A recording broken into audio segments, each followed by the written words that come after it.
लोगों ने इसके पहले वाले लेक्चर में पढ़ा था कि वात, पित्त और कफ, इन तीन के क्षय के और वृद्धि के क्या क्या लक्षण होते हैं, ये हम लोगों ने पढ़ा था। और इसके साथ ही साथ जो हम लोगों ने पुरीष का वस्तंभन, क्लेद, विवृत्ति, ये सब जो पढ़ा था, तो उसके बारे में, मल के बारे में कोई इंपॉर्टेंट चीजें थी उसको एक बार जरूर देख लीजिएगा। जो दोषों की क्षय वृद्धि के बारे में जो बात किया था वो जरूर याद करिएगा कि कहाँ पे प्रजागरण था, कहाँ पे निद्रा नाश, इस तरीके के शब्द थे जो एक जैसे मिलते जुलते शब्द थे, उनको कैसे हम लोग याद करेंगे वो हमने आपको प्रीवियस लेक्चर में बताया है, उसको जरूर देखिए। आज हम लोग पढ़ेंगे जो धातुएं हैं, जब उनका क्षय हो जाता है तब क्या लक्षण होते हैं। इसके पहले भी आप चरक में पढ़ चुके हैं, ठीक है ना। धातुओं के क्षय के और वाग्भट में पढ़ा हुआ है। तो सबसे पहले आपके सामने देखिए, रस धातु का जब क्षय होगा क्या है, हृदय पीड़ा, हृदय में पीड़ा होगी, कंपन होगा, शून्यता हो जाएगा और तृष्णा। वैसे भी हम लोगों ने रस धातु का स्थान कहाँ पढ़ा है, अभी जो कुछ दिन पहले हम लोगों ने पढ़ा है कि रस जो है हृदय में, फिर वहां से धमनियों के माध्यम से 24 धमनियां, ऐसा कुछ हम लोगों ने पढ़ा था। पढ़ा था ना, आहार रस का। Yes sir. तो हृदय पीड़ा बहुत इंपॉर्टेंट है, ध्यान रखिएगा। ऐसा लगता है कि हृदय पीड़ा जो है रक्त क्षय का लक्षण है, जबकि रक्त क्षय में नहीं है। तो अगर इसमें मोटा मोटा अगर हमसे कहा जाए तो जो हम फटाफट बोल रहे हैं, जो पीजी एंट्रेंस में पूछा जाता है, एक हृदय पीड़ा इंपॉर्टेंट है, अम्ल शीत प्रार्थना इंपॉर्टेंट है, ठीक है, मेदुर मांस प्रार्थना इंपॉर्टेंट है, प्लीहा वृद्धि इंपॉर्टेंट है, और अल्प शुक्रता। अल्प शुक्रता क्योंकि हमारा ध्यान शुक्र की तरफ जाता है, शुक्र क्षय का लक्षण, तो अल्प शुक्रता मज्जा क्षय का लक्षण है। और एक इंपॉर्टेंट और अस्थि शून्यता।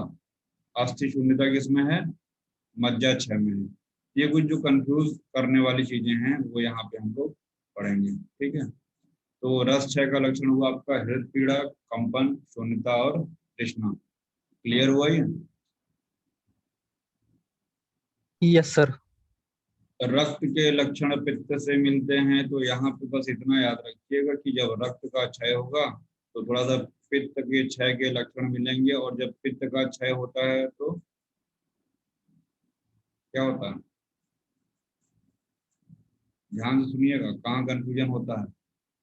अम्ल शीत प्रार्थना, ऐसा लगता है कि यहाँ पे पित्त क्या हुआ है,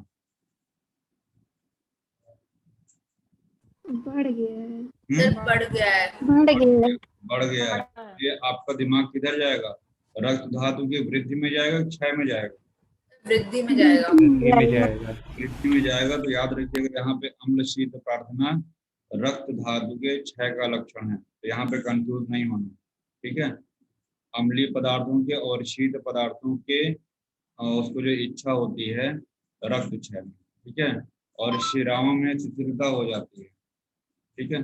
एक शिरा शैथिल्य हम लोग यहाँ पे पढ़ेंगे, और जितने भी शिथिलताएं अभी आगे, जैसे धमनी शैथिल्य कहाँ पे है, नीचे मांसक्षय में। तो रक्त में शिरा शैथिल्य है और धमनी शैथिल्य मांसक्षय में है, याद रखिएगा। त्वग पारुष्य, अभी इसको यहाँ से देख लीजिए, अभी जब ओरिजिनल कंटेंट पढ़ाएंगे तो वहां से आपको एक्सप्लेन करेंगे। त्वग पारुष्य, अम्ल शीत प्रार्थना और शिरा।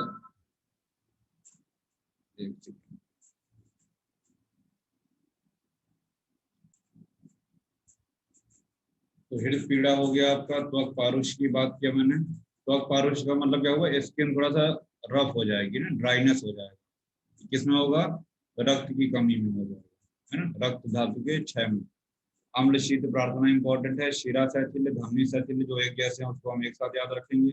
मांस में आइए, स्फिक, गंड, ओष्ठ, इन सब में क्या है, उरु, वक्ष, कक्षा, पिंड, ये सब क्या है, इसमें शुष्कता हो जाएगी, है ना, ड्राइनेस हो जाएगा, सूखा सूखा सा। आपने तो कभी देखा है जो बच्चे क्वाशरकोर मेरास्मस वाले जो बच्चे उस तरीके से होते हैं, जो माल न्यूट्रिशन वाले बच्चे होते हैं, कभी उनको देखिए।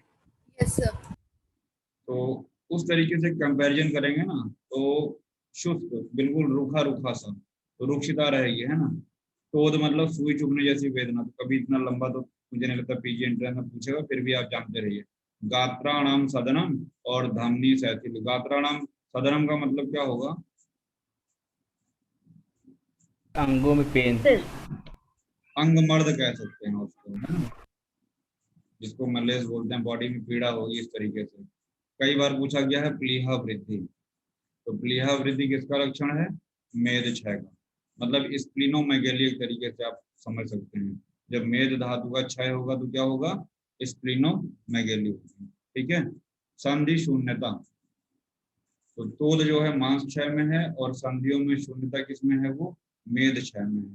तो जो संधि शून्यता है, कहीं न कहीं हमारा दिमाग अस्थि की तरफ जाता है।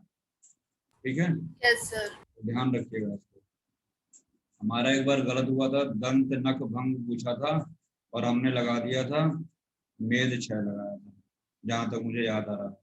क्यों लगा दिया था? हमने थोड़ा सा ज्यादा दिमाग लगा दिया था। आप लोगों में कुछ ज्यादा दिमागदार होते हैं ना, कि पहले वाली धातु के क्षय से अगले वाली धातु क्षय होती है ना, ऐसा हमारे दिमाग में कॉन्सेप्ट बना रहता है। मैंने सोचा कि दंत नख जो है तो एक तरीके से अस्थि का ही भाग, तो अस्थि में ही आना चाहिए, लेकिन इतना आसान क्वेश्चन क्यों पूछेगा, तो ज्यादा दिमाग लगा के हम मेद लगा। तो ऐसी गलती नहीं करना है। आपका जो दंत नख भग्न है, भंग है, मतलब दांत है, नाखून है, ये ब्रेक होने लगते हैं, ये किसमें है? आपका अस्थि क्षय में है। प्लीहा वृद्धि किसमें है? मेद क्षय में है। संधि शून्यता, रुक्षता, मेदुर मांस प्रार्थना, पता नहीं कितनी बार पूछा गया है। एक मेदुर मांस प्रार्थना, एक अम्ल शीत प्रार्थना, एक सर्वांग नेत्र गौरव। किसमें मिलेगा सर्वांग नेत्र गौरव? मांस के वृद्धि में। हाँ, मज्जा वृद्धि वृद्धि में। तो मज्जा वृद्धि। बहुत ही मज्जा वृद्धि। कई बार पूछा जाता है ना। मेदुर मांस प्रार्थना हुआ, अम्ल शीत प्रार्थना हुआ, शिरा शैथिल्य, धामनी शैथिल्य, दंत नख भंग, ये सब प्लीहा वृद्धि बहुत पूछा जाता है, ये सब, है ना। अल्प शुक्रता याद रखिए कहाँ पे है? पर्व भेद, ज्वाइंट्स जो होते हैं वहां पे दर्द होता है, तो संधियों में शून्यता कहाँ है? मेद क्षय में है। पर्व भेद यानी ज्वाइंट्स में वेदना होगी, भेद है वहां पे मज्जा क्षय में, याद रखिएगा। अस्थि शूल अस्थि क्षय में ही है, पर्व भेद मज्जा क्षय में है। अस्थि शून्यता, अब कहाँ पे संधि शून्यता है, कहाँ पे अस्थि शून्यता है, जब तक आप लिखेंगे नहीं तब तक याद नहीं होगा। ठीक है। शुक्र क्षय, मेढ वृषण वेदना। ठीक है, ये भी इंपॉर्टेंट है। मेढ वृषण में वेदना कितना होगा? शुक्र क्षय में। ठीक है। अभी हम लोगों ने मूत्र पुरीष और स्वेद के बारे में पढ़ा था। पुरीष में क्या था? अवस्था क्या था? उपस्थम वायु अग्नि पढ़ा था। का धरण। क्षय का लक्षण, जब मूत्र का क्षय हो जाएगा तो ब्लैडर में थोड़ा सा जैसे कोई सुई चुभ हो रहा है, ऐसे वेदना होगी। तो पहला तो हो गया बस्ती तोड़। दूसरा लिखा है अल्प मूत्रता, भाई जब मूत्र का क्षय होगा तो मूत्र अल्पता हो ही जाएगी। पुरीष का क्षय होने में देखिए, हृदय पार्श्व पीड़ा भी हम लोगों ने ऊपर पढ़ा था रस क्षय में, हृदय पीड़ा देखा, हृदय पीड़ा में रस क्षय में था, और यहाँ पे पुरीष क्षय में क्या है? हृदय और पार्श्व और कुछ में शब्द युक्त वायु का गुड़गुड़ाहट जैसे नहीं होती कभी कभी, तो उस तरीके से कुछ में शब्द युक्त वायु का विचरण, ये पुरीष क्षय में। स्वेद क्षय में स्तब्ध रोमकूपता, त्वक शोथ, जो स्किन है वो ड्राई ड्राई हो जाएगी। अभी ऊपर भी स्किन का कुछ बताया था हमने। त्वक पारुष्य किसमें था? रक्त क्षय में था।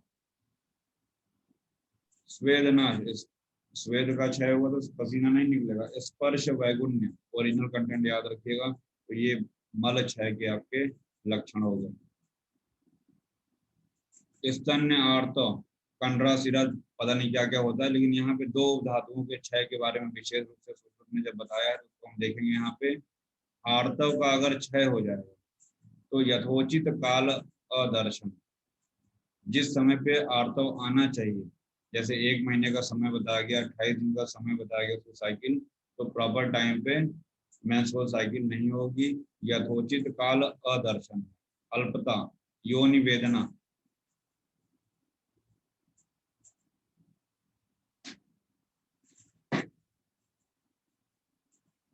वातयोनि व्यापक कौन कौन सा होता है? चरक के अनुसार, सॉरी सुश्रुत के अनुसार अच्छा, उदावर्तनी में क्या होता है? बताओ भाई, इतने विद्वान विद्वान लोग हो। उदावर्तनी क्या है? देश में नहीं है। हम्म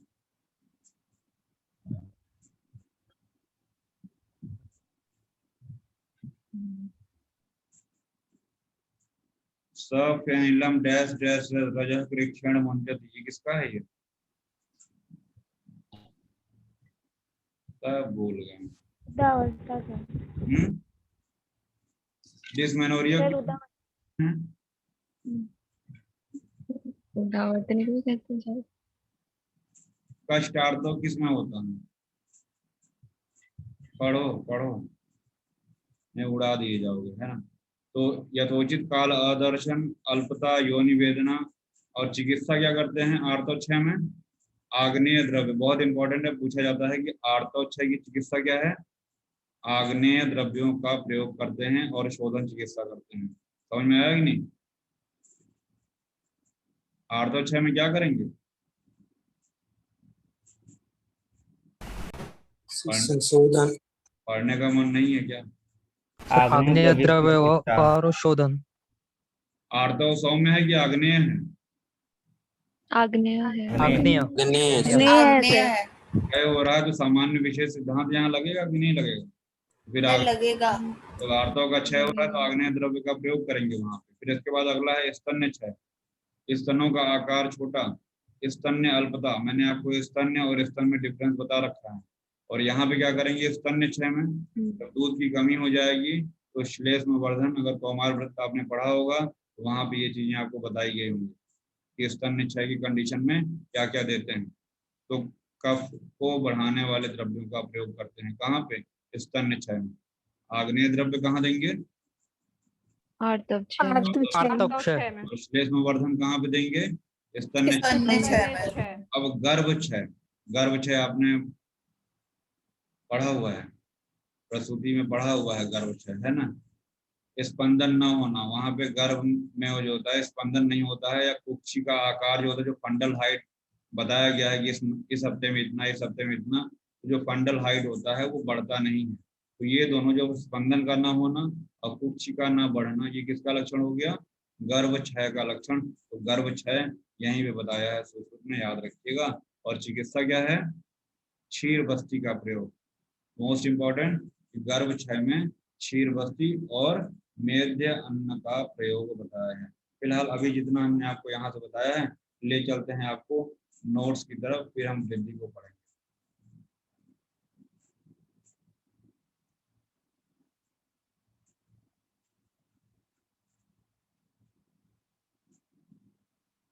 जागते रहो, इंपॉर्टेंट चैप्टर है, बार बार चिल्ला रहा हूँ।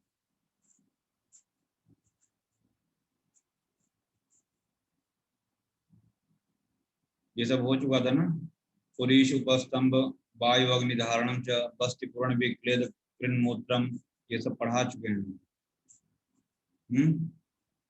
रक्त लक्षणम, आर्दवम, गर्भकृच, गर्भो गर्भ लक्षणम, ये सारी चीजें आप पढ़ यस सर।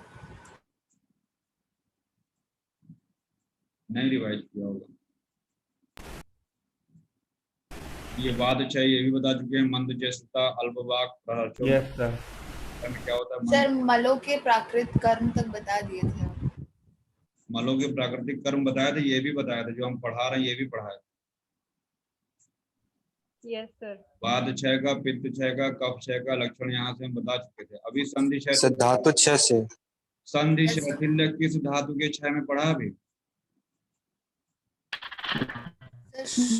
मेद मेद के सर। मेद। मेद जो क्षय। होता है। हाँ? मेद है मेद। सर मेद मेद मेद क्षय है सर। मेद क्षय। है सर। मेद क्षय में भी है और साथ ही साथ यहाँ भी है, कफ क्षय में भी है, तो याद रखिएगा। मेद में संधि शून्यता है। और संधि शैथिल्य नहीं है ना? संधि नहीं शून्यता सर। है नहीं सर। सर, शिरा शैथिल्य और धमनी शैथिल्य। तो सुनो मेरी बात सुनो। धमनी शैथिल्य, शिरा शैथिल्य कौन सा रक्त में है, कौन सा मांस में है, वो याद रखना है। संधि शैथिल्य कफ में है, वो आपको याद रखना है। समझ में आया कि नहीं? यस किसमें सर। है सिरा, किसमें है धमनी, किसमें है संधि, ये तीनों सुश्रुत के अनुसार आपको याद रखना है। यहाँ से कफ में है, इसको याद रखिए। जब तक इसको आप बनाएंगे नहीं प्रॉपर कंपैरेटिव, याद नहीं होगा। अब देखिए जो अभी हम लोगों ने पढ़ा है ये पढ़ाना है, ठीक है। रस क्षय क्या पढ़ा अभी हम लोगों ने? हृदय पीड़ा, कंप, शून्यता और तृष्णा, अभी पढ़ा हमने ऊपर। Yes sir. Yes sir. इसमें कोई दिक्कत आपको? शोणित क्षय यानी रक्त क्षय में क्या हो रहा है? त्वक पारुष्य, अम्ल शीत प्रार्थना और शिरा शैथिल्य।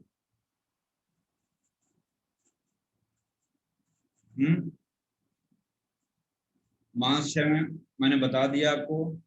और गात्राणाम सदनम, याद रखिएगा ये गात्राणाम सदनम, अगर आपने ओज, भृशंस, व्यापद और क्षय पढ़ा है फर्स्ट ईयर में, तो गात्राणाम सदनम ओज विश्रांस में भी मिलता है। याद आ रहा है कुछ? Yes, sir. क्रिया सन्निरोध ऐसे करके पूरा श्लोक है, किसी को याद है? ससंधि विश्लेषो गात्राणाम शब्दम। सही बोल रही है, बोलो। सरसंधि विश्लेषो संधि गात्राणाम विश्लेषो शब्दम गात्राणाम सदनम, दोष श्रवण क्रिया सन्निरोध ऐसा कुछ करके है वहां पे श्लोक, जहां तक मुझे याद है। तो आपको याद रखना है कि जो गात्राणाम सदनम है ओज विशंस का भी लक्षण है और मांस क्षय का भी लक्षण है। याद रहेगा? बोलो। Yes sir. यस। फिर इसके बाद धमनी शैथिल्य हमने बताया है। इसके बाद मेद क्षय में क्या इंपॉर्टेंट है? मेदुर मांस प्रार्थना और प्लीहा वृद्धि, स्प्लीनोमेगेली। अस्थि क्षय में दंत नख भग्न और रुक्षता हो जाएगी। और अस्थि क्षय में आपका अस्थि में शूल भी हो रहा है। मज्जा क्षय, अल्प शुक्रता, पर्व भेद, इसमें अल्प शुक्रता भी इंपॉर्टेंट है, पर्व भेद भी इंपॉर्टेंट है। और शुक्र क्षय में क्या है? चिराद प्रसेक, ये अंडरस्टूड है, कोई कभी पूछेगा नहीं, है ना।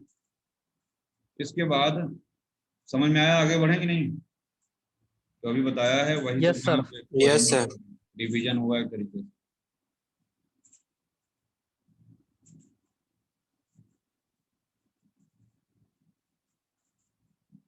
ऐसा कुछ नहीं जो हिंदी में बताना पड़े। धातुओं का क्षय होने पर भी अपनी अपनी उत्पत्ति को बढ़ाने वाले द्रव्यों का उपयोग करना ही चिकित्सा है। एक लाइन में अगर हम कहें तो यहाँ पे सामान्य विशेष सिद्धांत की बात, ठीक है। जिस धातु का क्षय हो रहा है हमको वहां पे वृद्धि करने के लिए क्या करने का? सामान्य चिकित्सा करनी पड़ेगी, ठीक है ना। ठीक है, लिखा है धातु क्षय में समान गुण तथा समान गुण भूयिष्ठ द्रव्यों का उपयोग धातु वृद्धि कर कर्म करना श्रेयस्कर है। तो यहाँ पे अगर सिर्फ एक शब्द प्रयोग किया जाए तो क्या होगा? वो सामान्य, यानी कि जिन द्रव्यों का गुण धर्म उस धातु से मिलता जुलता होगा ऐसे ही द्रव्यों का प्रयोग हमको धातु क्षय में करना होगा। जैसे मांस में मांस, रक्त में रक्त, मेद में मेद, वसा में वसा, ये अंडरस्टूड है, ठीक है। ये चरक में हम लोग पढ़े हैं। शुक्र क्षय में क्षीर सर्पी का प्रयोग, ऐसा हम लोग पढ़ चुके हैं चरक में। फिलहाल समान गुण भूयिष्ठ, ऐसा याद रखिएगा ये शब्द क्षय में। आगे देखते हैं हम लोग। पुरीश क्षय में हमने क्या बताया?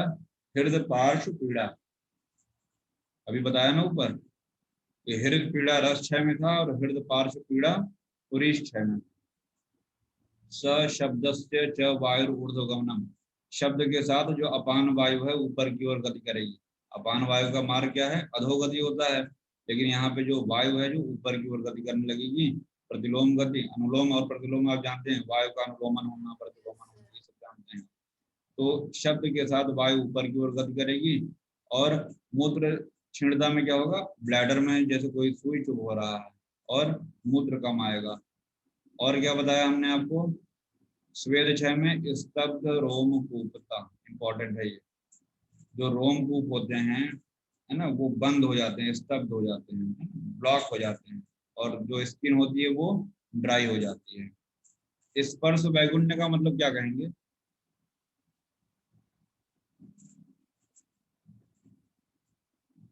टच का सेंसेशन नहीं मिलेगा, छूने पे पता नहीं चलेगा, है ना।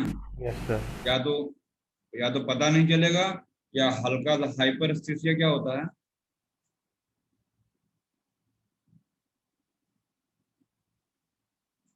कभी ये सब शब्द ही नहीं, मतलब हल्का सा टच करने पे ऐसा लगे जैसे बहुत ज्यादा किसी ने बहुत तेजी से दबा दिया, कुछ इस तरीके, या तो बहुत कम या तो बहुत ज्यादा। ठीक है, तो याद रखिएगा ये आपका मल क्षय का हो गया। आर्तव क्षय क्या बताया था? यथा उचित काल अदर्शन, ये संधि विच्छेद करेंगे तो अदर्शन शब्द आएगा, मतलब कि उचित काल पे जिस समय पे आर्तव आना चाहिए नहीं आएगा। और एक क्या बताया मैंने? योनि वेदना, सर्कल बना है ना? Yes sir. तत्र संशोधनम आग्नेयानाम च द्रव्याणाम विविध उपयोग। हम चाहें तो आपको किताब पढ़ा के निपटा सकते हैं, इतना लंबा नहीं खींचा जाता है, लेकिन आपको रट जाए इसलिए एक बार उससे एक बार इससे पढ़ा रहे हैं, बार बार बोल रहे हैं कि हाँ सुनत सुनत अभ्यास, है ना, करत करत अभ्यास, वही ना, अभ्यास करने से जो जड़ बुद्धि भी में ज्ञान आ जाता है, तो बार बार सुनने से भी कोई चीज याद हो जाती है। तो इसकी चिकित्सा क्या करेंगे? आर्तव की संशोधन चिकित्सा करेंगे, साथ ही साथ आग्नेय द्रव्यों का आग्नेय प्रयोग करेंगे। स्तन क्षय में क्या होगा? स्तनयोर म्लानता, है ना, और स्तन्य संभव अल्पता। स्तनयो इस स्तन जो है वो छोटे संकुचित कुछ भी कह सकते हैं, है ना, और साथ ही साथ जो स्तन है, जो क्षीर है, वो अल्प मात्रा में निकलेगा, ये आपका स्तन्य क्षय। और चिकित्सा क्या है? क्वेश्चन आया हुआ है, क्यों लिखा है ना? तो स्तन्य क्षय में क्या चिकित्सा करेंगे? कफ वर्धन, श्लेष्म वर्धन चिकित्सा।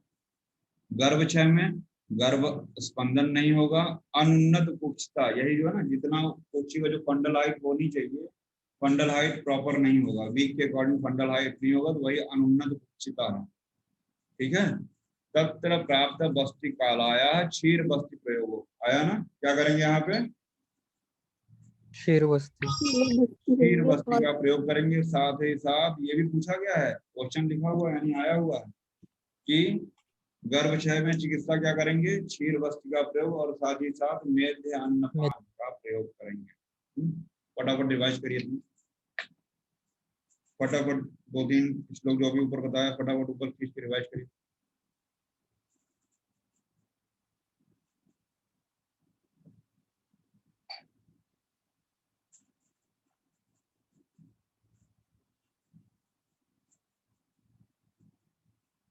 यहाँ पे कुछ आग्नेय द्रव्यों के उदाहरण दे रखे हैं, तिल, उड़द, सूरा, ये सब है। आगे बढ़ते हैं, ये इंपॉर्टेंट है, देखिएगा। आग्नेय द्रव्य कौन कौन से होते हैं? मत्स्य, कुलत्थ, अम्ल, तिल, मांस, है ना। ये आर्तव क्षय की चिकित्सा, ये भी पूछा जाता है, तो इसको याद रखिएगा। स्तन की परिभाषा सुश्रुत में जो आई है वो ये है, रस प्रसादो मधुर पक्वाहार निमित्तजः कृतसन्न देहात। हम आपको बार बार बताते हैं कि शुक्र के लिए, स्तन के लिए कृतसन्न देहात, जो सर्व शरीर में व्याप्त होता है, जो स्तन है वो भी सर्व शरीर व्याप्त है। ठीक है, तो ये स्तन की परिभाषा सुश्रुत का हम लोग समय आने पे पढ़ेंगे, ठीक, परेशान नहीं होना। तो स्तन की परिभाषा यहाँ विमर्श में है। स्तन्य मतलब क्षीर। अब मुझे लगता है कि स्तन और स्तन्य में डिफरेंस पता चल गया होगा। Yes sir. Yes sir. तो ये स्तन्य की परिभाषा है, और आपने कौमार वृत्त में भी इसको पढ़ा होगा। कौमार वृत्त में पूरा का पूरा चैप्टर है, वहां पे इसको पढ़ाया जाता है ना। तो रस प्रसादो मधुर पक्वाहार निमित्तजः कृतसन्न देहाद स्तनो प्राप्य स्तन्नम इति विधीयते, ये स्तन्य की परिभाषा है। अभी तो हम लोगों ने पढ़ा, ये पढ़ा था ना, वाद वृद्धि में वाक, पारुष्य, कार्ष्य, ये सब बता चुके हैं आपको। Yes sir. Yes yes sir. ये हो चुका है, यहाँ रिपीट नहीं करेंगे। धातु वृद्धि, अभी हम लोगों ने रस क्षय की बात की। रक्त क्षय में क्या था? रक्त क्षय में क्या पढ़ा? सर कपारुष्य, अम्ल की प्रार्थना, तीरा से तिल, मेद क्षय में क्या पढ़ा? प्लीहा वृद्धि, सर, प्लीहा वृद्धि, संधि शून्यता, रुक्षता, संधि शून्यता, मेदुर्मांस प्रार्थना, हाँ, मेदुर्मांस प्रार्थना किसमें था? मेद में मेद अक्षर, मेद में था सर। अब यहाँ पे हम लोग वृद्धि की बात करेंगे कि अगर धातु में वृद्धि कर जाएंगी, धातु में बढ़ जाएंगी, तब क्या होगा। रसोवत वृद्धो हृदयोत्क्लेदम प्रसेकम च, है ना। अगर रस धातु की वृद्धि हो जाएगी तो क्षय में क्या हो रहा था, हृदय पीड़ा हो रही थी, तृष्णा हो रहा था, ऐसा देखा था हम लोगों ने। और रस बहुत ज्यादा बढ़ जाएगा तो उत्क्लेद मतलब जैसे जी नहीं मिचलाता है, कुछ इस तरीके से, है ना। नौजिया वोमिटिंग टाइप, नौजिया कह सकते हैं, तो जैसे जी मिचलाना। आपने देखा होगा मुंह से लार अजीब सा एक स्वाद आने लगता है, वोमिटिंग होने वाली होती है तो मुंह में अजीब सा एक टेस्ट होता है, उस चीज को आप फील करिए कुछ इस तरीके से। हृदयोत्क्लेदम प्रसेकम च, है ना।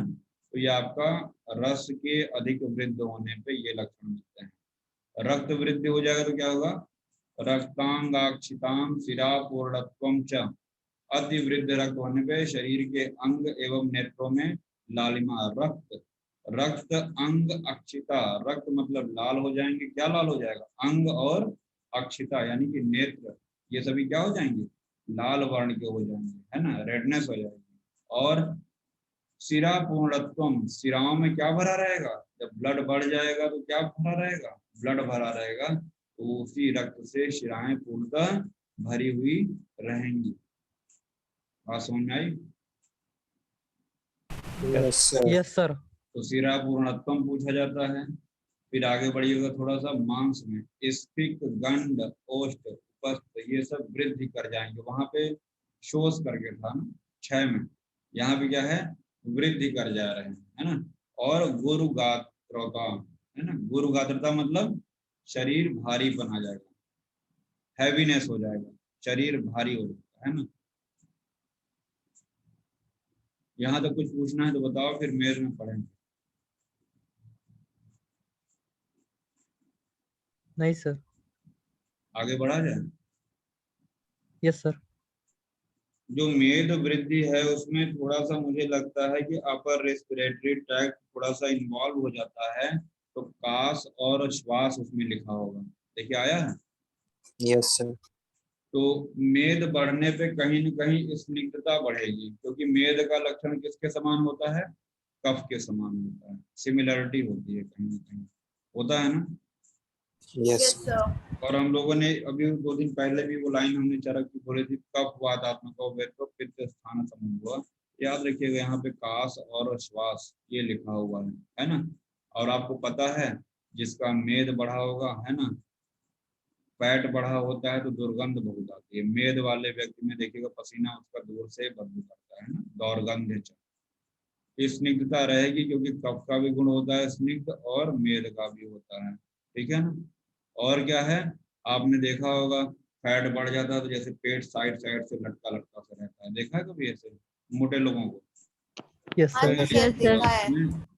क्या लिखा हुआ है, शरीर में अंगों की अधिक स्निग्धता, उदर और पसवाड़ों, पसवाड़ों की वो जो साइड में जो पेट लटक जाता है ना, जैसे सुमो वगैरह देखिए साइड से लटका रहता है, बहुत अजीब सा, तो सामान्य लोगों में भी लटका रहता है ना, तो वही चीज है वहां पे, उदर पार्श्व वृद्धि और काश श्वास नाम दौर्गंध्यम, याद हो गया होगा। तो कहाँ पे गुरु गात्रता है, कहाँ पे काश श्वास है, कहाँ पे दौर्गंध है ना, तो ये सब आपको याद रखना होगा। और फिर आगे क्या है, अस्थि अध्यास्थि अधिदंताश्च, ये क्या है, अस्थि वृद्धि होने पे, अस्थि धातु की वृद्धि होने पे क्या है वहां पे, अधिदंत हो जाएगा। चणकास्थि और अधिदंत, चणकास्थि क्या होती है, उसको आप अध्यास्थि याद रखिएगा, अधिदंत और अध्यास्त की वृद्धि, और ये मज्जा वृद्धि में बहुत बार पूछा गया है, सर्वांग नेत्र गौरव, ठीक है ना, मतलब विशेष रूप से नेत्रों में गुरुता होती है। वैसे तो पूरे शरीर में भारीपन रहेगा, हैवीनेस रहेगा, लेकिन विशेष रूप से नेत्रों में भी भारीपन रहता है। अभी हम लोगों ने ऊपर पढ़ा था गुरु गात्रता, किसमें था, मास में मांस यहाँ पे क्या है, मांस सर्वांग वृद्धि। नेत्र गौरव बहुत बार पूछा गया है, तो माँ ये मज्जा वृद्धि का लक्षण है। और शुक्र वृद्धि क्या है, जब शुक्र बढ़ जाएगा तो यूं समझ लीजिए कि जैसे पत्थर बनता है अंदर तो वो रीनल कैलकुलस बनता है, वैसे जब शुक्र जम जाएगा तो वो क्या बना लेगा, शुक्र अश्मरी बना देगा। पढ़ा है ना सिद्धि स्थान चरक का, मूत्राघात, Yes, sir. मूत्र विकार, ये सब वहां पे हम लोगों ने पढ़ रखा है। त्रिमर्मी चिकित्सा में भी कुछ पढ़ा था।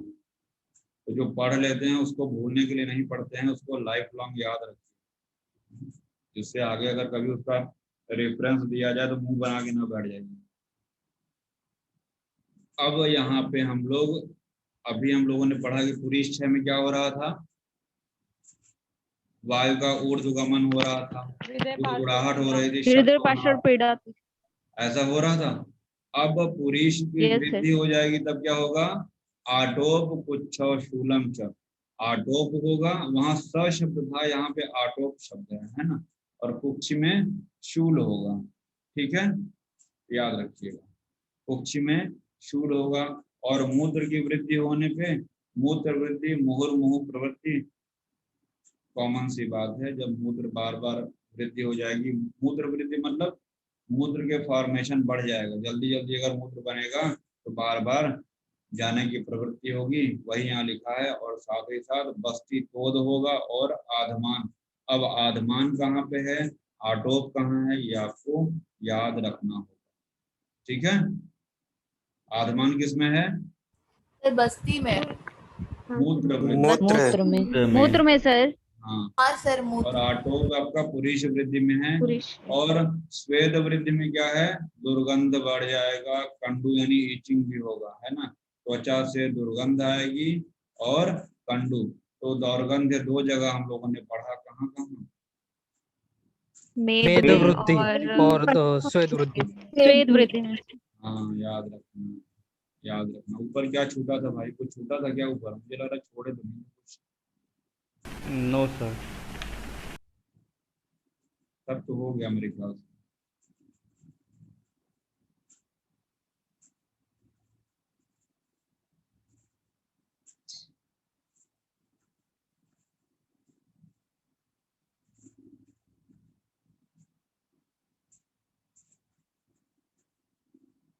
इम्पोर्टेंट चैप्टर बहुत।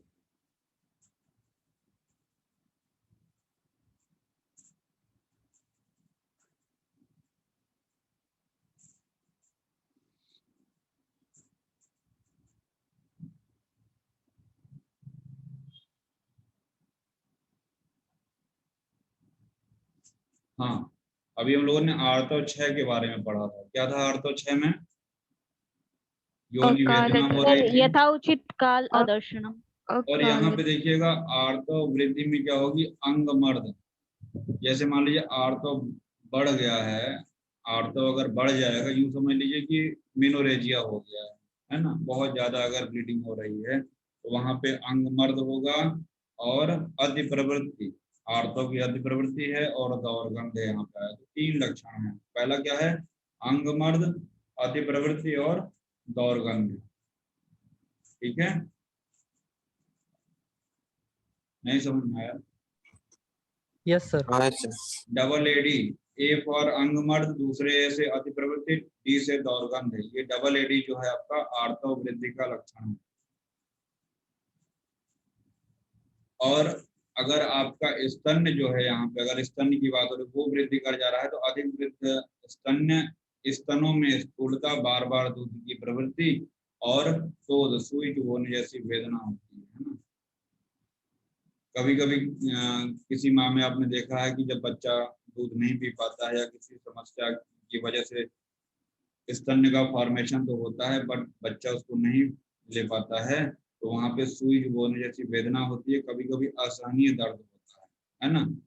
तो जहाँ पे ब्रेस्ट पंप वगैरह का भी प्रयोग किया जाता है, तो ये उस कंडीशन को अगर आप अपने दिमाग में इमेजिन करेंगे, है ना, तो अपने आप इसका आंसर आपके सामने आ जाएगा कि स्तन की प्रवृत्ति बढ़ जाएगी। बार बार अगर स्तन का फॉर्मेशन हो रहा है, जैसे भी मूत्र का फॉर्मेशन हो रहा है तो बार बार मूत्र जाने का था, वहाँ मोर मुंह शब्द वहाँ भी है, वैसे यहाँ भी मोर मुंह है, यहाँ पे स्तन के लिए है। और तोद शब्द है, जैसे कोई सुई चुभ रहा। क्लियर हुआ, क्लियर हुआ। Yes sir. स्तन 6 में क्या दे रहे थे, श्लेष्मवर्धक औषधियाँ। ग्रीष्मवर्धक गर्भोजठराभिवृद्धि स्वेदम च, बढ़ा हुआ उदर को बढ़ाता है, बढ़ता हुआ जो गर्भ होता है। जब हम जानते हैं कि जब हमारा गर्भ बढ़ता है तो फंडल हाइट बढ़ता है ना। तो यहाँ पे जो तीसरा वाला है, गर्भों से गर्भ जब बढ़ेगा तो जठर यानी कि फंडल हाइट की बात कर रहा है। तो वहाँ लिख लो बच्चा, अगर किताब आपके पास है तो लिख लेने से आपको ये याद रहेगा कि जब सर पढ़ा रहे थे क्या क्या टर्म यूज किए, ठीक है ना। तो फंडल हाइट बढ़ती है और क्या इंपॉर्टेंट है, पसीना आता है, स्वेटिंग होगी है ना। जैसे जैसे गर्भ की वृद्धि होगी पसीना आता है, स्वेदम, ठीक है।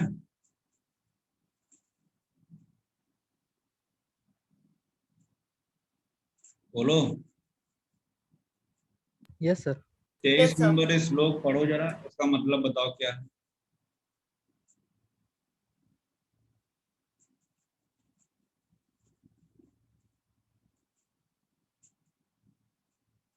मार्क नहीं किया है लेकिन श्लोक इंपॉर्टेंट है, इससे बहुत कुछ सीखने को मिलता है। क्या लिखा है, इसका मतलब क्या है।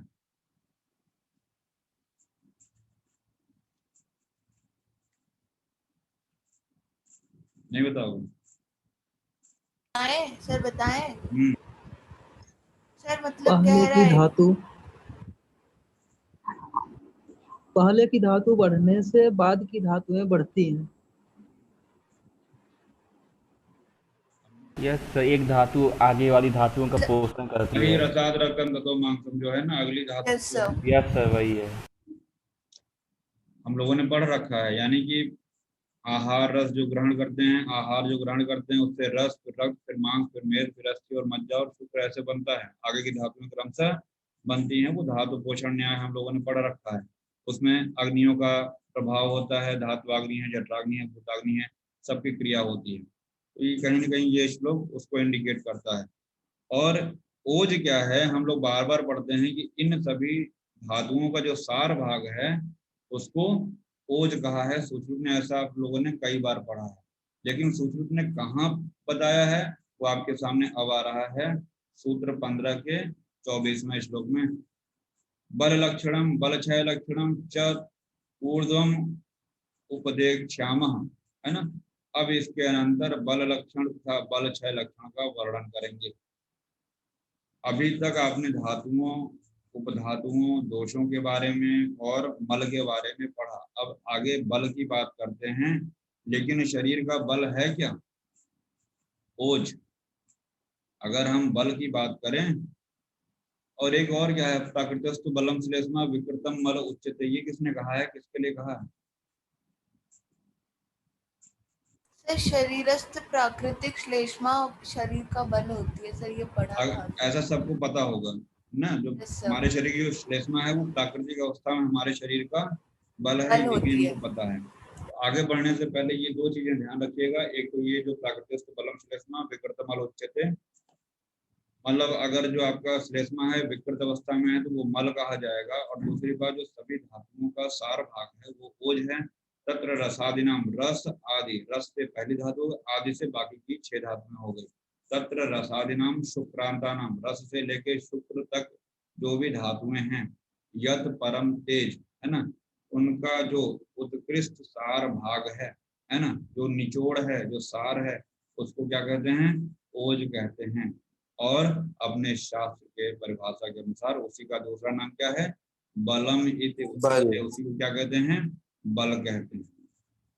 अगर बल की बात करते हैं तो सहज, कालज, गर्भज, ये सब हम लोग जानते हैं। क्या क्या है, कौन कौन सा बल सहज होता है। कालज युक्तिकृत सहज कालज कालज युक्तिकृत। ऐसे हम लोग कई प्रकार के, सहज क्या है, सर जो माता पिता के द्वारा प्राप्त होता है। यस सर, कालज हमने देखा है कि समय के अनुसार इसको अगर ऋतुओं के अकॉर्डिंग हम जो समझते हैं तो बच्चों में जो होता है बल कुछ और होता है, युवावस्था में कुछ और होता है, वृद्धावस्था में कुछ और होता है। या दूसरा अगर समझें इसको विभिन्न ऋतुओं के अनुसार, जैसे हम लोग शिशिर, बसंत, ग्रीष्म, वर्षा, शरद, हेमंत, तो शिशिर से ग्रीष्म तक क्रमशः बल घटता है, देन बढ़ता है। तो जिससे भी आपको कंपेयर करना हो काल के अनुसार, तो ये आपका कालज हो गया। क्लियर हुआ।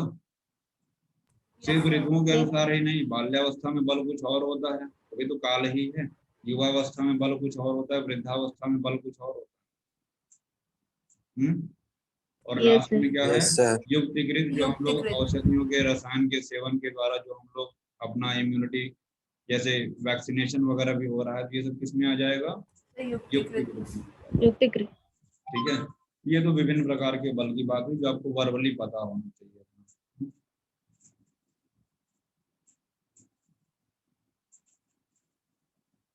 अब इस बल से मांस धातु स्थिर और पुष्ट होती है, मनुष्य सर्व प्रकार के कार्यों को करने में समर्थ होता है, उसका स्वर, वाणी और ये सब क्या होते हैं, प्रसन्न होते हैं, तो तमाम चीजें अपनी इंद्रियां अपने अपने कार्यों को करने में सक्षम होती है।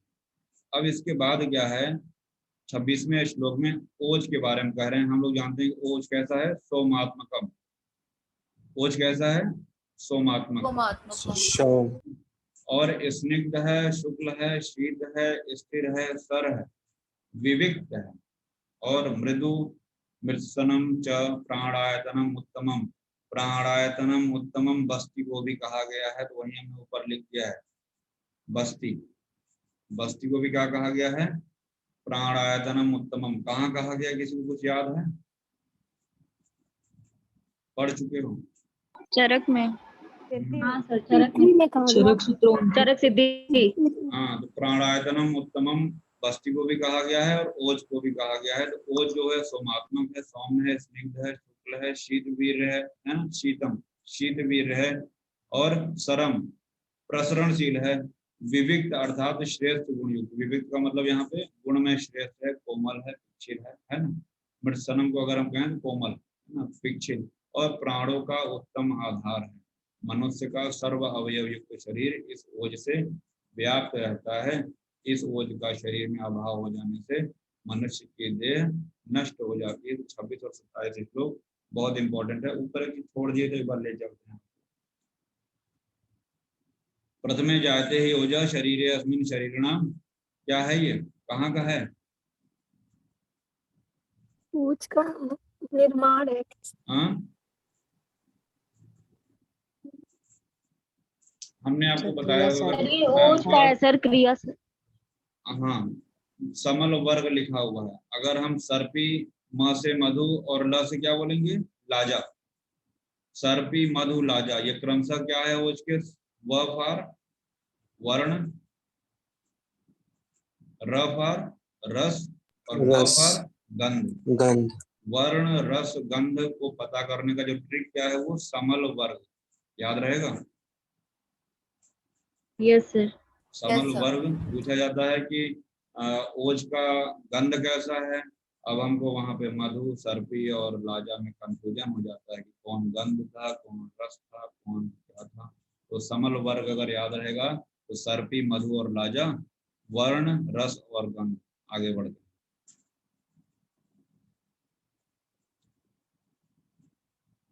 चक्रपाणी ओज को उपधातु कह सकते हैं, परंतु 8वीं धातु नहीं, ऐसा चक्रपाणी का मत है। और तमाम ऐसी चीजें हैं। बागभट ने ओज को शुक्र का मल माना है। ओज का स्थान स्वर मत से हृदय, तो हम आपको थोड़ा सा ओज पे लिखा देंगे, ठीक है ना। ओज पे हम आपको थोड़ा सा कुछ पॉइंट लिखाएंगे नेक्स्ट क्लास में। फिलहाल आप पर ओज और अपर ओज के बारे में जानते हैं। पर ओज कितना होता है, अष्टबिंदु। पर ओज कितना होता है, अष्टबिंदु। और अपर ओज अर्धांजलि प्रमाण में अर्धांजलि। और ये किसने किया है, ये विभाजन चक्रपाणी ने किया है। किसने किया है, चक्रपाणी ने। चरके चक्रपाणी एतेन द्विविध मोजो दर्शयति परम अपरम चर, ठीक है।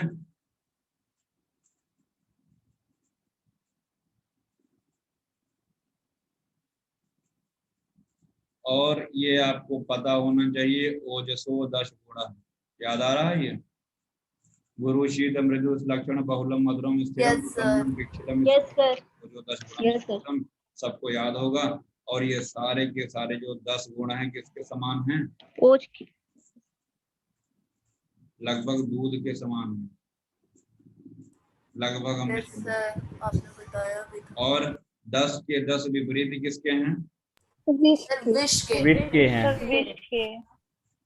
और एक ही मध्य। विष मध्य। के। मध्य के। मध्य के विपरीत हैं। और इस समय जब इम्यूनिटी की बात हो रही है, ओज बढ़ाने की बात हो रही है, तो जब मधुशालाएं खुल जा रही हैं, वो तो वैसे ही इम्यूनिटी को कम करेंगी। तो इस समय व्याधि के बढ़ने का 2 कारण है। पहला तो मदिरालय खुल ही जाता है, ओज को नष्ट करने के लिए। मदिरालय जो मदिरा है और जो ओज है दोनों एक दूसरे के एंटी हैं। और दूसरी बात आयुर्वेद क्या कहता है कि इस समय जैसे ग्रीष्म ऋतु है, बसंत ऋतु से देखा है आपने, मौसम परिवर्तन तो होता ही होता है, साथ ही साथ इस समय हमारे शरीर का जो बल होता है कैसा होता है, क्षीण होना कम शुरू होता है। होगा। क्षीण होता है। ऐसा सबसे इन्होंने कम। कभी सोचा ही नहीं कि लास्ट ईयर भी इसी समय क्यों ये बीमारी फैली, पीक पे थी, और इस समय भी ये बीमारी क्यों पीक पे है। रीजन एक ही है कि हमारे शरीर की जो इम्यूनिटी है वो ग्रीष्म ऋतु के कारण कैसी है, बहुत बहुत वीक हो कम जाती रहती है, है। और इसलिए व्याधि इजीली जो है अटैक कर रही है ना। तो सारा खेल यहाँ पे किसका है, इम्यूनिटी का है, और आयुर्वेदिक कॉन्सेप्ट। क्लियर, Yes, याद sir. रखिएगा। और फिर Yes, इसके sir. बाद कोई बात, नो ओ सर। सर, अभिघातात् क्षयात् कोपत शोक। अब ये सब क्या है, चोट लगने से, धातुओं के क्षय से, क्रोध करने से, शोक, ध्यान और परिश्रम करने से भूख के कारण ओज का क्षय होता है। हम लोग को समझ में ही नहीं आता है कि सुश्रुत ने कहाँ लिखा है, और इतनी बड़ी बात लिखी है। एक चरक में एक लाइन आई है, विषादो रोग वर्धनाना, याद आ रहा है? Yes sir. कहाँ पे आया है? 36-40 सूत्र अग्रह में आया है। अग्रह में आया था। अग्रह में आया है कि विषाद यानी दुख करने से व्याधि बढ़ेगी। उसका कॉन्सेप्ट क्या है पता है? इम्यूनिटी डाउन जाएगी।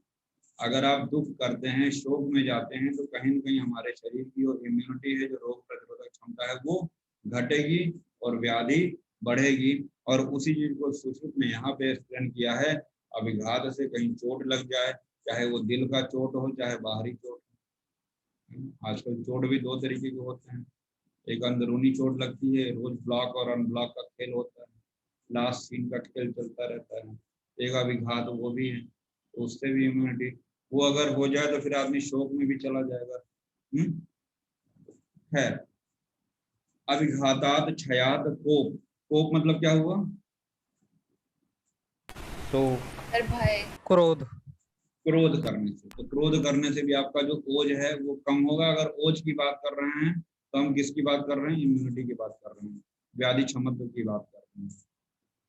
ठीक है, तो याद रखिएगा ये लाइन।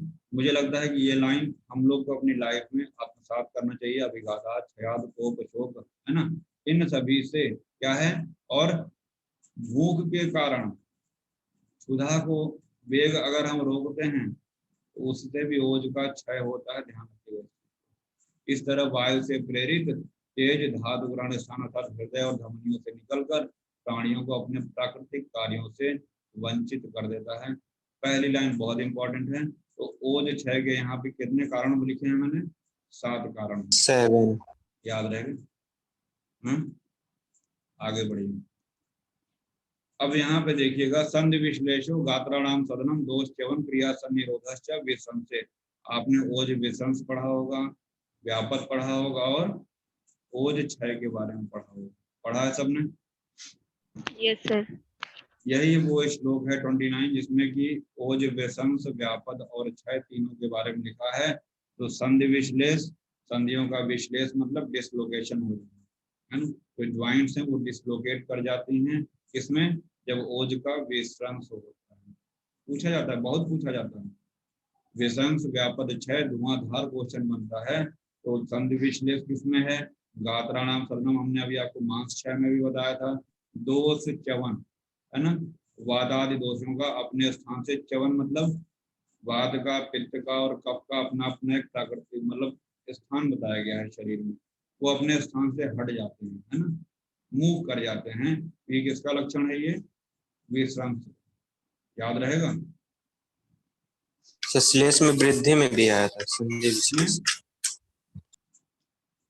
श्लेष में वृद्धि क्या चीज आया? सर संधि विश्लेष यही शब्द है। वो तो लिखा है मैंने, के को बढ़ा के लिखा नहीं है यहाँ पे। ये क्या लिखा है? Yes sir, yes sir. संधि संश्लेषण आया है कफ में। तो संधि अस्त विश्लेष है, तो संधि विश्लेष। तो संधि विश्लेषण हमने इसीलिए कब बढ़े, कब वृद्धि में भी आया था, ये शब्द हमने लिखा हुआ है, देखिए ना। ऐसा मिलता जुलता के और इंक्रीज का एरो बनाया है ना मैंने। सर वहाँ पे लिखा है मतलब कि संधि संश्लेषण होगा कफ का कर्म। हाँ, कुछ ऐसा ही मिलता जुलता आप समझ सकते हैं उसको, सिमिलरिटी है। और जैसे इस शब्द को रुगादरता हमने यहाँ पे लिखा है मांस वृद्धि में, मांस वृद्धि में इस शब्द को यस रुगादरता मिलेगा, और यहाँ पे ओज व्यापन्न में मिलेगा, है ना। वात शोभ वर्ण भेद ग्लानि तंद्रा निद्रा च व्यापन्न, ये सब किसमें है आपका, ओज व्यापन्न में है। और ओज क्षय में क्या है, सब म वाले हैं, मांस क्षय मोह मरण ये सब किसमें है, हम इसको म वाला बोलते हैं। किसमें है, ओज क्षय में, 3 म वाले हैं, 4 मूर्छा मांस क्षय मोह और मरण, तो ये चारों म वाले किसमें है, ओज क्षय में। एक बचता है प्रलाप, डेलेरियम जिसको बोलते हैं हम लोग। पढ़ो इसको, जब तक बनाओगे नहीं, अपने हाथ से नहीं लिखोगे तब तक याद नहीं होगा। यहाँ पे एक चरक का बहुत इंपॉर्टेंट लाइन है, ओज क्षय का, किसी को याद है, हम पहला शब्द बोल दे रहे हैं, विभेद है।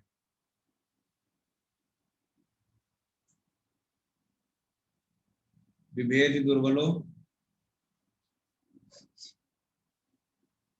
अभीक्षणा ध्यायति व्यथितेन्द्रिय, ध्यायति व्यथितेन्द्रियः अगली लाइन बोलो। दुष्छायो दुर्मना रुक्षामश्च हाँ, पढ़ लेना दुष्छायो और उसको दुर्मना यहाँ पे लिख लेना, रुक्षामश्च। चरक की वो लाइन यहाँ पे उतार लेना उसको, ठीक है। कहाँ का है रेफरेंस, हम हिंट दे दे रहे हैं, चरक सूत्र 16 से 20 के बीच का है, ढूंढ लेना। जहाँ पे धातु क्षय वृद्धि चरक ने बताया है उसी चैप्टर में है, शायद ये जब चैप्टर स्टार्ट किया तभी हमने रेफरेंस बताया। कौन सा चैप्टर है, चरक ने कहाँ बताया धातु, 17। देख लेना वहां पे उठा के।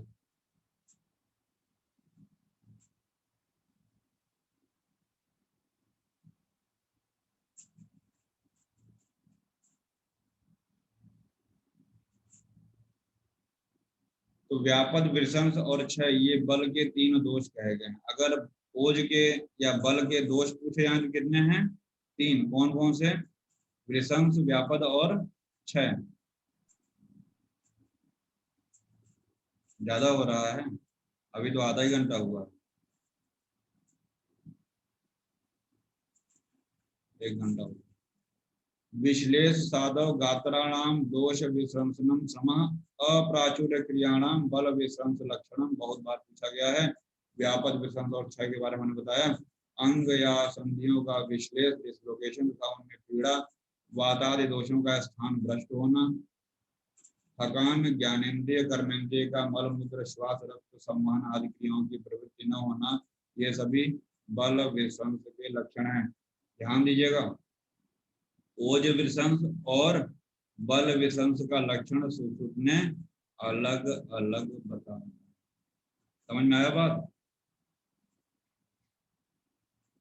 यस पहले वाला वो क्या था, ओज विश्रंस का था, ये किसका है श्लोक, बल विश्रांस। बल विश्रंस का कंफ्यूज नहीं होना है, फिर मैं कहूंगा इसको लिख के याद करना है, ठीक है।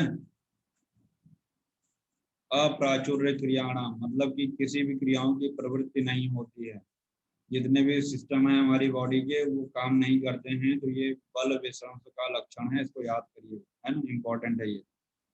फिर इसके बाद गुरुत्व स्तब्धता अंगेशु ग्लानिर वर्णस्य भेदनम तंद्रा निद्रा वादशो को बल व्यापद लक्षणम। अब ऐसे ही बल व्यापद के बारे में कह रहे हैं, है ना, गुरुता रहेगी स्तब्ध।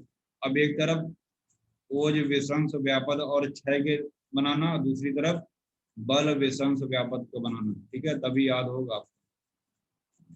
अब किसने क्या क्या कहा है सब ऊपर लिखा हुआ है। चरक ने ओज को शरीर के रस का स्नेह कहा है, सुश्रुत ने सब धातुओं का उत्कृष्ट तेज कहा है, संग्रह ने शुक्र का सार बताया है, हृदय ने शुक्र का मल बताया है, शारंगधर भाव प्रकाश ने शुक्र की उपधातु बताया है ओज को, चक्रपाणी ने अष्टम धातु कहा है, डल्लर ने शुक्र का स्नेह बताया है शुक्र की उपधातु, और भाव प्रकाश ने आर्दव को अष्टम धातु। ये सारे के सारे पॉइंट इंपॉर्टेंट है, अपनी किताब में उतार लेना।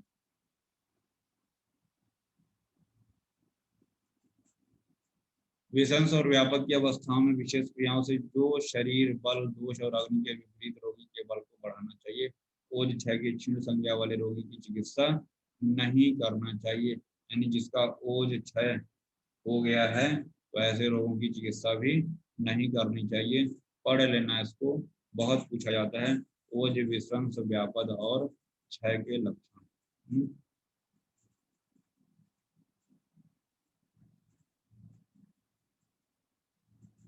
ये बता चुके हैं आपको कि स्थौल्य और कार्श जो है वो रस धातु के निमित्त है, रेफरेंस याद रखिएगा। ठीक है, बताया है ना? Yes sir. अब अति स्थौल्य रोग, जब हम लोग अष्टनिंदतीय पुरुष पढ़ते हैं सूत्र 21 चरक में, तो वहां पे स्थौल्य और कार्श के बारे में बताया गया है, और वहां पे हम लोग पढ़ते हैं स्थौल्य और कार्श में भी श्रेष्ठ कौन है?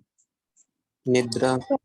कार्श है श्रेष्ठ है सर। सर कार्श श्रेष्ठ है। चरक ने बताया है, चरक ने नहीं, भागवत ने भी बताया है, सुश्रुत ने भी बताया है। ठीक है, तो देखिएगा अति स्थौल्य रोग के उत्पन्न हो जाने पे क्या क्या दे रहे हैं? शिलाजीत, गुलगुलू, गोमूत्र, त्रिफला, लौभस्म, रसांजन, शहद, यव, मूंग, दूषक, शामक, उद्दालक, विरुक्षण और छेदनीय पदार्थों का यथाविधि सेवन करना चाहिए तथा व्यायाम और लेखन बस्ती का उपयोग। कभी आपसे कोई पूछे मोटा बहुत गए हैं, कोई इलाज बताओ डॉक्टर साहब, उसको धीरे से एक पन्ने पे ये सब लिख के दे दो। समझ में आ रहा है कि नहीं? Yes sir. गलती से अश्वगंधा मत देना। अश्वगंधा क्या करेगा? ब्रिंघण गर्म करेगा। सर वो ब्रिंघण करेगा। याद रखिएगा, इसमें शिलाजतु है, गुलगुलू है, गोमूत्र भी है, याद रखिएगा। गोमूत्र त्रिफला दोनों है, उत्तरा वाले दोनों हैं, गोमूत्र भी है और त्रिफला भी है। लौह भस्म, रसायन, शहद, मधु भी है। देखा होगा लोग पानी में शहद मिला के पीते हैं सर। या वो दूषक और मधुदक। चरक में हम लोग मधुदक पढ़ते हैं, देखिएगा वहां पे शायद आया है, यहाँ पे मुझे याद आ रहा मधुदक शब्द चरक में वही सूत्र 21 में ही आया। अवधेश भाई आया है कि नहीं मधुदक वहां पे?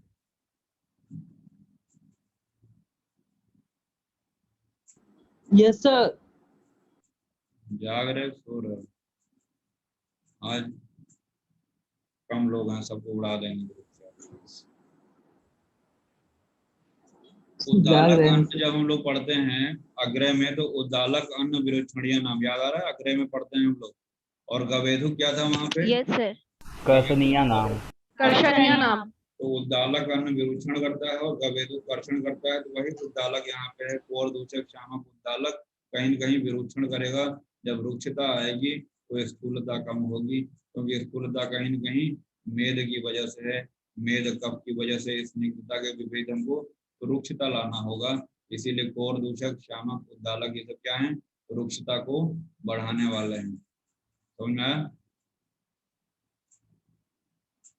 Yes sir. रटना कुछ नहीं है, समझना है। कॉन्सेप्ट अगर समझ गए, अगर ज्यादा कॉन्सेप्ट लगाना हो, इसमें गुगलू क्यों प्रयोग करते हैं, शिलाजीत क्यों प्रयोग करते हैं, सबका वीर्य देख लेना। शायद ज्यादातर जो इसमें है उष्ण वीर्य वाले द्रव्य होंगे। ठीक है ना, एक बार देख लेना। ठीक।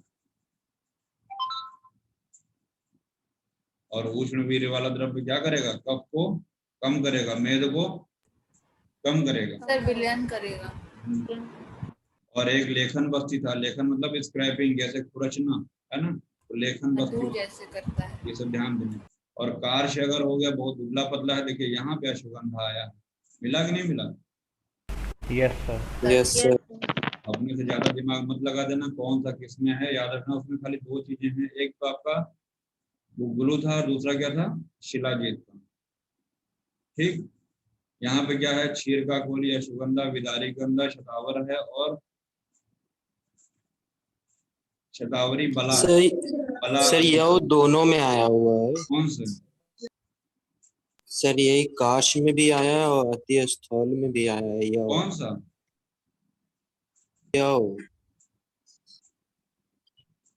क्या दिक्कत क्या है? सर यह से मतलब मोटापा भी मतलब कम हो जाएगा और पतलापन भी दूर हो जाएगा। अति सर्वत्र वर्जय, साम्यावस्था में दीजिए, न बढ़ाएगा न घटाएगा। बस आपके लिए पीजी में क्वेश्चन कि यव का प्रयोग करते हैं स्थौल्य में, कार्श में, बोध में, तो आपका आंसर लग जाएगा बोध, आपको एक क्वेश्चन सही हो जाएगा। बस इतने तक समझिए आप। ठीक है। क्षीरकाकोली, अश्वगंधा, विदारीगंधा, शतावर है, दोनों बलाएं हैं क्या? तीनों बलाएं हैं। बला, आदि बला और नागबला। नागबला की फैमिली क्या है? टिलियसी। मधुर रस वाले औषधियों का प्रयोग करेंगे। इसके साथ दूध, दही, घी, मांस, चाली और साठी चावल का प्रयोग, यव, गेहूं, इनका प्रयोग करेंगे। और ब्रह्मचर्य, व्यायाम, ब्रिंघण बस्ती का उपयोग करना चाहिए। यहाँ पे ब्रिंघण बस्ती है, ऊपर क्या था? लेखन बस्ती।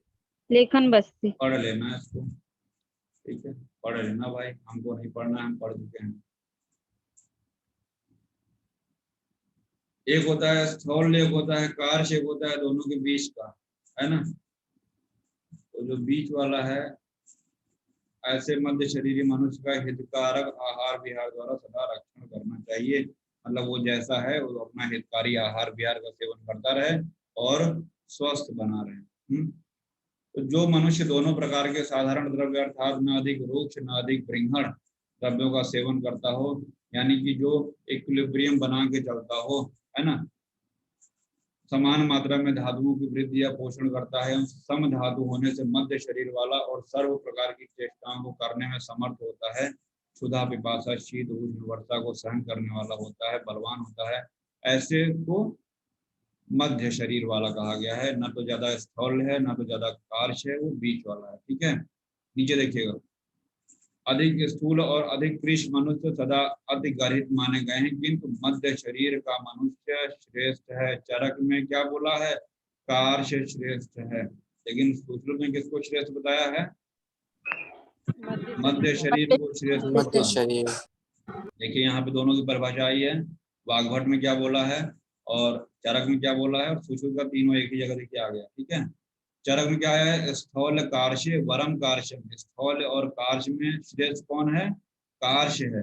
यानी अगर स्थौल से शुरू हो रहा है तो वो चरक का है, और कार्श्य से अगर शुरू हो रहा है तो वो किसका है? वाग्भट। ठीक है, वाग्भट भी वही चरक को फल, कार्श्य में वो वरम, ठीक है ना, कार्श्य जो है श्रेष्ठ होता है। ठीक है, तो याद रखिएगा। और मध्य शरीर वाला किसने बोला है श्रेष्ठ? सुश्रुत ने बोला है। सुश्रुत। चरक ने मध्य शरीर की बात ही नहीं की। प्रत्येक मनुष्य के शरीर की हर एक बातों में भिन्नता होने से एवं अस्थायी होने से वातादि दोष, रसादि धातु एवं गण मूत्रादि मलों का निश्चित परिमाण नहीं हो सकता है। यानी सुश्रुत कह रहे हैं कि जो धातुएं हैं, जो मल हैं, उनका परिमाण हो ही नहीं सकता है। तो प्रश्न ये उठता है, आपको भी मैं प्रश्न दे रहा हूँ, जब क्वेश्चन आगे सुश्रुत ने श्लोक बनाया, इन्होंने परिभाषा दी स्वस्थ की, सम दोष, समागम, सम धातु मलक दिया, शायद वही श्लोक आ भी रहा है। प्रसन्न आत्म इंद्रिय मना स्वस्थ विधीयते, यानी कि सब चीजें उन्होंने कहा कि सम दोष साम्यावस्था में रहना है। साम्यावस्था में इक्विलिब्रियम नापने के लिए हमको एक बैलेंस की जरूरत पड़ेगी, हमको तराजू की जरूरत पड़ेगी, हमको एक परिमाण पता होना चाहिए कि कितना हो गया हम उसको साम्य अवस्था में मानेंगे। एक क्वेश्चन बनता है ना दिमाग में, और आपने साफ साफ मना कर दिया कि इन दोष धातु और मल मूत्र का कोई परिमाण हो ही नहीं सकता। तो किस आधार पे हम पता करेंगे कि साम्य अवस्था में है दोष धातु मल हमारे, कि हम ऐसे व्यक्ति को स्वस्थ पुरुष कहते हैं? क्वेश्चन ऑफ द डे, पता करिएगा आंसर। लेकिन हम खत्म करने से पहले आपको स्वस्थ की परिभाषा बताएं, इससे पहले हम आपको बताएंगे, क्या बताएंगे? इन सभी का प्रमाण मज्जा, मेद, वसा, मूत्र, पित्त, कफ, पुरीश, रक्त, रस और जल क्रमशः 1, 2, 3, 4, 5, 6, 7, 8, 9, 10 दिख रहा है सबको? Yes sir. Yes sir. सबका पहला शब्द पकड़िए, ममेव मुंह पिकपुर। ममेव मुंह पिकपुर। नमस्ते सदा वत्सले मां। ममेव मुंह पिकपुर। म से मज्जा, मे से मेद, व से वसा, मुंह से मूत्र, पी से पित्त, क से कफ, पुर से पुरीश। पिकपुर तक तो हो गया। अब रस 2 हो जा रहा है, रक्त भी है, रस भी है और जल भी है। अगर हम रस को प्लाज्मा मान लें समझने के लिए बात कर रहे हैं। तो ब्लड अधिक होगा, प्लाज्मा अधिक होगा? ब्लड। प्लाज्मा। प्लाज्मा। रक्त कम होगा, रस अधिक होगा। अंडरस्टूड रही है, उसको कंफ्यूज मत रहिए। तो रक्त पहले है 8 और रस है 9 और सबसे लास्ट में क्या है? जल। कितना है? 10। ठीक है, याद रहेगा कि नहीं रहेगा? यस और सर। पूछा जाता है, गलत मत करिएगा। ममेव मुंह पिकपुर। वैसे भी पुरीश का एक याद रखिए, हमने गोला बना रखा है कि पुरीश कितना है? 7 है ना। पुरीश का 7 याद रखिए, इसको तो भूलिए ही मत। तो मज्जा से शुरू करिए, पूरा जल तक जाइए। जल सबसे अधिक है 10, रस है 9, रक्त है 8। ठीक, और कुछ बताने लायक यहाँ पे? स्तन्य का 2 होता है, आर्तव का 4 होता है। देखिए मूत्र का 4 होगा ऊपर। Yes sir. एक सेकंड।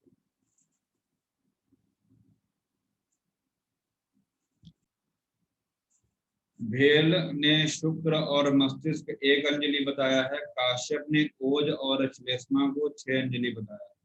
याद रहेगा?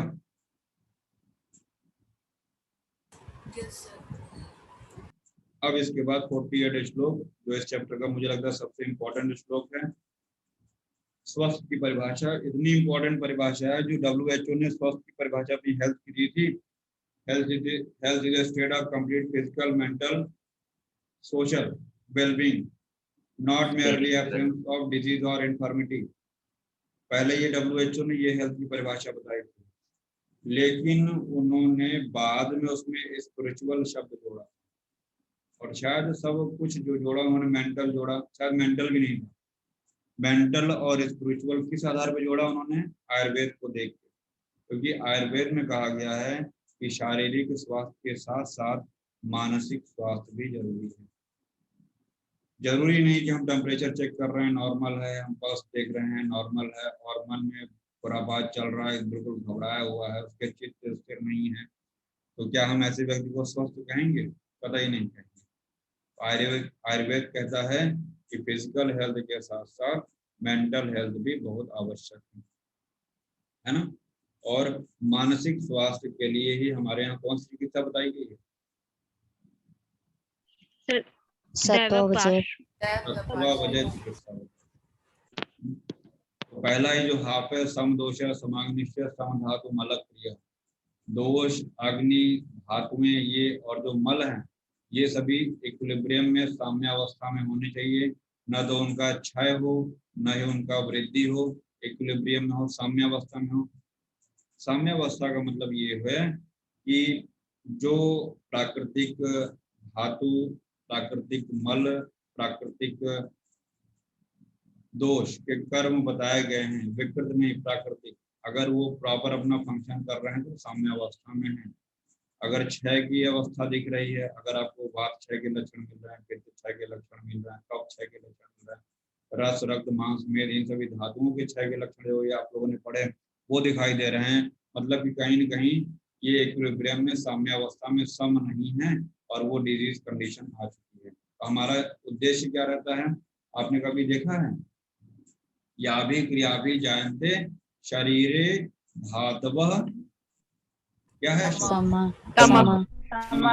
मतलब हमको धातुओं को, यहाँ धातुओं से सिर्फ धातुएं नहीं लेंगे, वहां पे दोष, धातु, अग्नि, मल सब को लेंगे। कि हमारा चिकित्सा का एक ही उद्देश्य होना चाहिए कि इन सभी को साम्यावस्था में लाना है। चलिए उसको यहाँ पे कोट कर लीजिएगा, चरक की लाइन है वो, या भी क्रिया भी चरक सूत्र 16 का है। तो समदोष, समाग्निश्चय, समधातु मल क्रिया। फिर ये तो फिजिकल हेल्थ की बात है। अगली लाइन क्या कर रहे हैं? प्रसन्न आत्म इंद्रिय मन। आत्मा, इंद्रिय और मन ये भी स्वस्थ होना नितांत आवश्यक है। मतलब प्रसन्न होना। प्रसन्न क्या क्या होना चाहिए? आत्मा, इंद्रिय, मन ये भी प्रसन्न होने चाहिए, तभी वह व्यक्ति स्वस्थ कहाएगा। अगर ये चित्त, आत्मा, इंद्रिय, मन उसका प्रसन्न नहीं है, दुखी है और संतप्त है, परेशान है, तो अभी हम लोगों ने पढ़ा था कि ओज कम हो जाएगा, उसकी इम्यूनिटी कम हो जाएगी। और हमने चरक को भी देखा है, क्या हो जाएगा, विषाद रोग वर्धना। तो कहीं न कहीं मेंटल हेल्थ भी, जितना एक पार्ट उन्होंने फिजिकल हेल्थ को सुश्रुत में फोकस किया, उतना ही उन्होंने मेंटल हेल्थ को भी महत्व दिया है। याद रखिएगा ये सुश्रुत की लाइन। ऐसे ही चरक ने जो है, ये हमको अगर कहा जाए तो हम ये बोलते हैं कि सुश्रुत ने जो स्वस्थ की परिभाषा बताई है वो क्रिया शरीर के आधार पर बताई है, फिजियोलॉजी के आधार पर बताई है। और जो चरक ने अष्टोनिर्देश सूत्र बताया है वो एनाटॉमी के आधार पर बताया है, शरीर के गठन के आधार पर बताया है, बेसिक स्ट्रक्चर के आधार पर बताया है। क्या है वो?